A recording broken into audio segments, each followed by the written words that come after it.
Shalom, Bapak Ibu, Saudara-saudari yang terkasih di dalam Tuhan Yesus Kristus.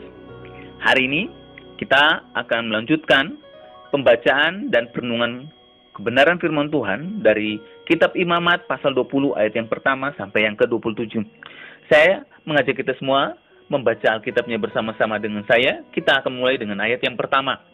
Begini bunyi firman Tuhan. Tuhan berfirman kepada Musa, "Engkau harus berkata kepada orang Israel, setiap orang, baik dari antara orang Israel maupun dari antara orang asing yang tinggal di tengah-tengah orang Israel, yang menyerahkan seorang dari anak-anaknya kepada Molok, pastilah ia dihukum mati, yakni rakyat negeri harus melontari dia dengan batu.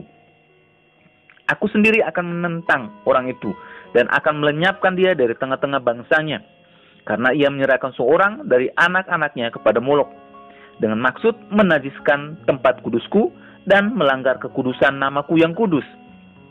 Tetapi, jika rakyat negeri menutup mata terhadap orang itu, ketika ia menyerahkan seorang dari anak-anaknya kepada Molok, dan tidak menghukum dia mati, maka aku sendiri akan menentang orang itu serta kaumnya, dan akan melenyapkan dia dari tengah-tengah bangsanya, dan semua orang yang turut bersinah mengikuti dia, yakni bersinah dengan menyembah Molok, orang yang berpaling kepada arwah, atau kepada roh-roh peramal, yakni yang bersinah dengan bertanya kepada mereka, aku sendiri akan menentang orang itu dan melenyapkan dia dari tengah-tengah bangsanya. Maka kamu harus menguduskan dirimu, dan kuduslah kamu, sebab akulah Tuhan Allahmu. Demikianlah kamu harus berpegang pada ketetapanku dan melakukannya. Akulah Tuhan yang menguduskan kamu. Apabila ada seorang yang mengutuki ayahnya atau ibunya, pastilah ia dihukum mati. Ia telah mengutuki ayahnya atau ibunya, maka darahnya tertimpa kepadanya sendiri. Bila seorang laki-laki bersinah dengan istri orang lain, yakni bersinah dengan istri sesamanya manusia, pastilah keduanya dihukum mati, baik laki-laki maupun perempuan yang bersinah itu. Bila seorang laki-laki tidur dengan seorang istri ayahnya, jadi ia melanggar hak ayahnya, pastilah keduanya dihukum mati, dan darah mereka tertimpa kepada mereka sendiri. Bila seorang laki-laki tidur dengan menantunya perempuan, pastilah keduanya dihukum mati. Mereka telah melakukan suatu perbuatan keji, maka darah mereka tertimpa kepada mereka sendiri. Bila seorang laki-laki tidur dengan laki-laki secara orang bersetubuh dengan perempuan, jadi keduanya melakukan suatu kekejian, pastilah mereka dihukum mati, dan darah mereka tertimpa kepada mereka sendiri. Bila seorang laki-laki mengambil seorang perempuan dan ibunya, itu suatu perbuatan mesum. Ia dan kedua perempuan itu harus dibakar, supaya jangan ada perbuatan mesum di tengah-tengah kamu. Bila seorang laki-laki berkelamin dengan seekor binatang, pastilah ia dihukum mati, dan binatang itu pun harus kamu bunuh juga. Bila seorang perempuan menghampiri binatang apapun untuk berkelamin, haruslah kau bunuh perempuan dan binatang itu. Mereka pasti dihukum mati, dan darah mereka tertimpa kepada mereka sendiri. Bila seorang laki-laki mengambil saudaranya perempuan, anak ayahnya atau anak ibunya, dan mereka bersetubuh, maka itu suatu perbuatan sumbang, dan mereka harus dilenyapkan di depan orang-orang sebangsanya. Orang itu telah menyingkapkan aurat saudaranya perempuan, maka ia harus menanggung kesalahannya sendiri. Bila seorang laki-laki tidur dengan seorang perempuan yang bercemar kain, jadi ia menyingkapkan aurat perempuan itu dan membuka tutup lelerannya, sedang perempuan itu pun membiarkan tutup leleran darahnya itu disingkapkan, keduanya harus dilenyapkan dari tengah-tengah bangsanya. Janganlah kau singkapkan aurat saudara perempuan ibumu atau saudara perempuan ayahmu, karena aurat seorang kerabatnya sendirilah yang dibuka, dan mereka harus menanggung kesalahannya sendiri. Bila seorang laki-laki tidur dengan istri saudara ayahnya, jadi ia melanggar hak saudara ayahnya, mereka mendatangkan dosa kepada dirinya, dan mereka akan mati dengan tidak beranak. Bila seorang laki-laki mengambil istri saudaranya, itu suatu kecemaran, karena ia melanggar hak saudaranya laki-laki, dan mereka akan tidak beranak. Demikianlah, kamu harus berpegang pada segala ketetapanku dan segala peraturanku, serta melakukan semuanya itu, supaya jangan kamu dimuntahkan oleh negeri kemana aku membawa kamu untuk diam di sana.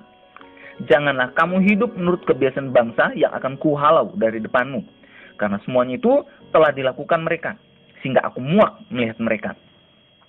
Tetapi kepadamu aku telah berfirman, kamulah yang akan menduduki tanah mereka, dan akulah yang akan memberikannya kepadamu menjadi milikmu, suatu negeri yang berlimpah-limpah susu dan madunya. Akulah Tuhan Allahmu yang memisahkan kamu dari bangsa-bangsa lain. Kamu harus membedakan binatang yang tidak haram dari yang haram, dan burung-burung yang haram dari yang tidak haram, supaya kamu jangan membuat dirimu jijik oleh binatang berkaki 4 dan burung-burung, dan oleh segala yang merayap di muka bumi yang telah kupisahkan supaya kamu haramkan. Kuduslah kamu bagiku, sebab aku ini Tuhan, kudus, dan aku telah memisahkan kamu dari bangsa-bangsa lain, supaya kamu menjadi milikku. Apabila seorang laki-laki atau perempuan dirasuk arwah atau roh peramal, pastilah mereka dihukum mati, yakni mereka harus dilontari dengan batu, dan darah mereka tertimpa kepada mereka sendiri. Bapak, Ibu, dan saudara-saudari yang terkasih di dalam Tuhan Yesus Kristus, dari Imamat pasal 20 ayat pertama sampai ke 27, kita dapat belajar mengenai hukum-hukum kekudusan hidup, di mana Allah membuat suatu aturan bagi setiap umat Tuhan. Tujuannya agar umat hidup kudus, karena Allah adalah kudus. Maka dari itu Allah mengatur hukum-hukum mengenai hubungan sesama dan hal-hal agama. Dan Allah juga mengatur hukum-hukum mengenai perkawinan atau hal-hal yang berhubungan dengan seks. Agar setiap umat Tuhan, tujuannya agar setiap umat Tuhan menjaga kekudusan di dalam pernikahan. Nah, wujud hidup kudus inilah ya agar diwujud nyatakan di dalam kehidupan setiap umat Tuhan. Yaitu apa? Supaya tidak berselingkuh dengan suami atau istri orang. Tidak boleh selingkuh dengan istri ayahnya. Tidak boleh selingkuh dengan menantu perempuannya.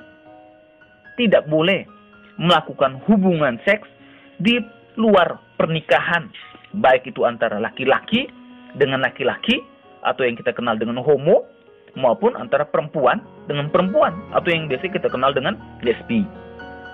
Tidak boleh hal-hal itu dilakukan. Tidak boleh juga melakukan hubungan seks dengan binatang. Dan tidak boleh juga selingkuh dengan istri saudara ayahnya. Karena berbagai penyimpangan seks ini merupakan bentuk penolakan bahwa Tuhanlah pemilik hidup keluarga dan umatnya. Lagi pula, tindakan-tindakan tersebut dilakukan oleh bangsa-bangsa yang tidak mengenal Tuhan. Bapak Ibu Saudara yang terkasih, dari perenungan hari ini, apa respon kita sebagai umat Tuhan dan sebagai keluarga yang menjaga kekudusan di dalam pernikahan? Nah, respon kita adalah menjauhi dan tidak melakukan segala bentuk penyimpangan seks yang akan mengakibatkan hancurnya hubungan kita dengan Tuhan maupun mengakibatkan hancurnya sebuah pernikahan. Mari kita berdoa. Tuhan Yesus, kami mengucap syukur melalui perenungan hari ini. Kami belajar agar hidup kami kudus di dalam Tuhan, karena Tuhan adalah kudus. Oleh firman Tuhan, kami berkomitmen dan belajar agar menjauhi segala bentuk penyimpangan seks dan yang bisa mengakibatkan hancurnya hubungan kami dengan Tuhan, dan bisa juga mengakibatkan hancurnya pernikahan kami. Di dalam nama Yesus kami sudah berdoa. Amin. Kiranya renungan hari ini terus menguatkan iman dan langkah kaki kita dalam mengiringi Tuhan Yesus. Tetap teruslah percaya, tetap teruslah berdoa, dan tetap teruslah bersyukur. Tuhan memberkati.